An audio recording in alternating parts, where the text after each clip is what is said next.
TNPSC group 4 எக்ஸாமுக்கு பொது தமிழில் சிலபஸ் பேஸ் பண்ணி எல்லா டாப்பிக்கும் பார்த்துக்கிட்டு இருக்கோம்.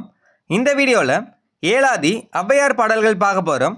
ஸோ ஸ்கிப் பண்ணாமல் கடைசி வரையும் பாருங்கள். டெலகிராமில் இன்னும் நீங்கள் ஜாயின் பண்ணிக்கோங்க. டெலகிராம் லிங்க்கும் டிஸ்கிரிப்ஷனில் இருக்குது. ஏலாதி பற்றிய கீழ்காணும் கூற்றுகளில் சரியானது எதுன்னு கேட்டிருக்காங்க. 1. பாடல் தோறும் 6 கருத்துக்களை விளக்கி கூறும் அரை இலக்கியம் ஏலாதி. 1 சரி. பாடல் தோறும் 6 கருத்துக்களை விளக்கி கூறும் அரை இலக்கியம் ஏலாதி. 1 சரி. 2. ஏலாதி நூல் தற்சிறப்பு பாயிரம் சிறப்பு பாயிரம் உட்பட 100 செய்யுட்களை கொண்டது. 2 தவறு. ஏலாதி நூல் தற்சிறப்பு பாயிரம் சிறப்பு பாயிரம் உட்பட 81 வெண்பாக்களை கொண்டது. இதில் 100 வெண்பாக்கள்னு கொடுத்துருக்காங்க அல்லது செய்யுட்கள்னு கொடுத்துருக்காங்க. 2 தவறு. 3.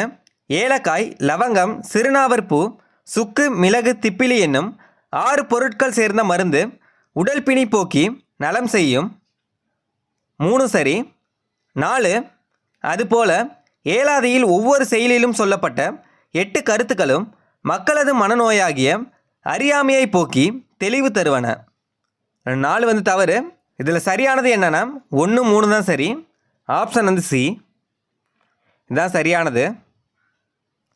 ஏலாதி எத்தனை வெண்பாக்களை கொண்டுள்ளது? 81 வெண்பாக்கள்.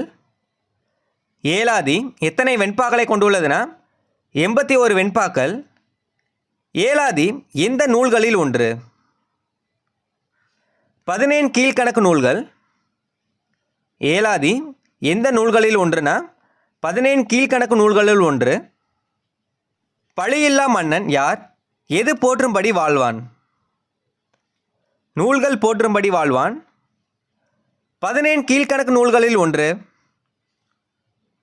ஏலாதி 17 கீழ்கணக்கு நூல்களில் ஒன்று எதுனா ஏலாதி. ஏலாதி எந்த நூல் வகையை சார்ந்தது? 17 கீழ்கணக்கு நூல். இப்போ பார்த்த 3 கொஸ்டினுமே ஒரே கொஸ்டின் தான். இதை 3 மாடலில் கேட்டிருக்காங்க.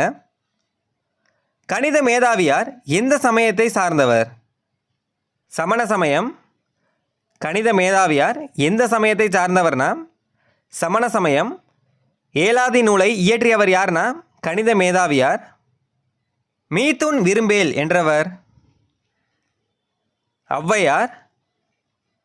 மீத்துன் விரும்பேல் என்றவர் யார்னா ஔவையார். எறும்பும் தன் கையில் என்சான் என பாடியவர் ஔவையார். எறும்பும் தன் கையில் என்சான் என பாடியவர் யார்னா ஔவையார். திரைக்கடல் ஓடியும் திரவியம் தேடி இக்கூற்றை கூறியவர் ஔவையார். அதியமான் நெடுமானஞ்சியின் அவைக்கள புலவராக திகழ்ந்தவர் ஔவையார். யாருடைய முன்னோர் காலத்தில் கரும்பு சீனாவில் இருந்து கொண்டு வந்து பயிரிடப்பட்டது? அதியமான் முன்னோர் காலத்தில். நீலமணி மிடற்று ஒருவன் போல மன்னசு பெரும நீயே இவ்வாறு ஔவையாரால் பாராட்டப்பெற்ற மன்னர் அதியமான் நெடுமானஞ்சி. நீலமணி மிடற்று ஒருவன் போல மன்னசு பெரும நீயே இவ்வாறு ஔவையாரால் பாராட்டப்பெற்ற மன்னர் யார்னா அதியமான் நெடுமானஞ்சி. மன்னனுக்கு தன்தேசம் மல்லார் சிறப்பில்லை கற்றோருக்கு சென்ற விடமெல்லாம் சிறப்பு இப்பாடல் அடிகளை இயற்றிய புலவர் ஔவையார். அணுவை துளைத்து ஏழ்கடலை புகட்டி என்று கூறியவர் ஔவையார். சிறு எறும்பும் அதன் கையினால் என்சான் உடையதே என்றவர் ஔவையார். சிறு எறும்பும் அதன் கையினால் என்சான் உடையதே என்றவர் யார்னா ஔவையார். மீத்துன் விரும்பேல் இவ்வடியின் பொருள் வயிறு புடைக்க உண்ணுதல் நோய்க்கு இடமளிக்கும். இதுதான் இதில் சரியானது. இதுக்கான பொருள் எதுனா வயிறு புடைக்க உண்ணுதல் நோய்க்கு இடமளிக்கும். இதுதான் இதுக்கான பொருள். மீத்துன் விரும்பேல் இவ்வடியின் பொருள் என்னன்னா வயிறு புடைக்க உண்ணுதல் நோய்க்கு இடமளிக்கும். மன்னனும் மாசற கற்றோனும் சீர்தூக்கின் மன்னனின் கற்றோன் சிறப்புடையன். இப்பாடல் வரிகள் இடம்பெற்றுள்ள நூல். மூதுரை. மன்னனும் மாசற கற்றோனும் சீர்தூக்கின் மன்னனின் கற்றோன் சிறப்புடையன். இப்பாடல் வரிகள் இடம்பெற்றுள்ள நூல் எதுனா மூதுரை. மன்னருக்கு தன் தேசம் அல்லால் சிறப்பில்லை, கற்றோருக்கு சென்ற இடமெல்லாம் சிறப்பு என்ற பாடல் இடம்பெற்றுள்ள நூல். மூதுரை.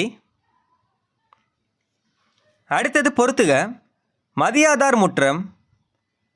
மதியாமை கோடி பெறும். உபசரிக்காதார் மனையில். உண்ணாமை கோடி பெறும். குடிப்பிறந்தார் தம்மோடு. கூடுவது கோடி பெறும். கோடானு கோடி கொடுப்பினும்.